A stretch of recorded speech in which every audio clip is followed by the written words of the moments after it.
In today's world of high-speed connection, text messaging, and social networking, we often find ourselves searching for information. There are millions of blogs on the internet. News, sports, politics, and tech. But I bring it all together for you and present it in a relentlessly unconventional fashion. My name is Zenny Abraham, and this is the Blog Report.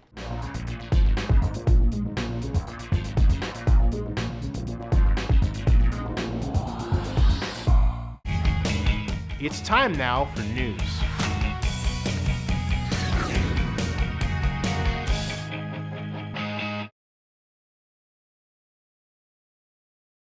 Ladies and gentlemen, we're with a zombie expert. This is Stephen Schlozman. Stephen, tell them your background. So I'm a professor of psychiatry at Harvard Medical School, and on the side I'm a novelist, and I have this sort of burgeoning career. So my first novel is this book called The Zombie Autopsies, which is a sort of medical take on what would happen if there was an airborne zombie bug. And that book has done well, and is now being adapted for the screen by George Romero, who wrote the first zombie movie. When did you come up with congratulations. When did you come up with a concept for this? So the concept, I've loved horror movies since I was a kid. I've always loved zombie movies. The idea to sort of medicalize it came about 3 years ago when I was asked to give a talk before a screening of Night of the Living Dead. They actually asked me to give a talk before a screening of any movie, and I said, how about a zombie movie? And I thought they would say, just go away. But instead they said, no, this would be great. It would be great. So then I got to watch zombie movies all summer. They were all tax write-offs, which was even more awesome. Nice. And we went with the original Night of the Living Dead, and then I was thinking, you know what? If there were really zombies shambling around out there, we wouldn't kill them. We would round them up and bring them to emergency rooms and make them better. So that's what I want to write about. Given this wave of, quote, zombie attacks, I think, do you think that's because the attackers are actually hearing a lot about zombies and they're maybe drugged out and they're getting this idea and so they're acting out? It's a great question.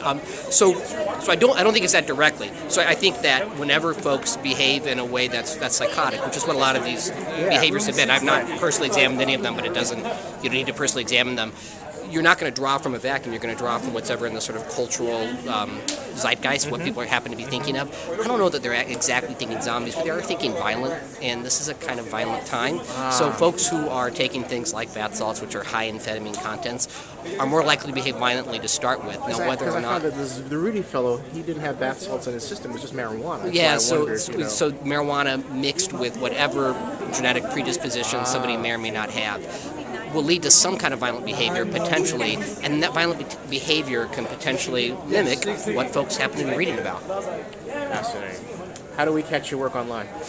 So I'm at zombieautopsies.com, which is sort of the clearinghouse for stuff about the book and the movie and things like that. The sequel just went in, so as soon as I get that published, which is probably about 6 to 8 months away, happy to have you all look there, and then the movie when it comes out. Congratulations. Thanks, man. Thank you.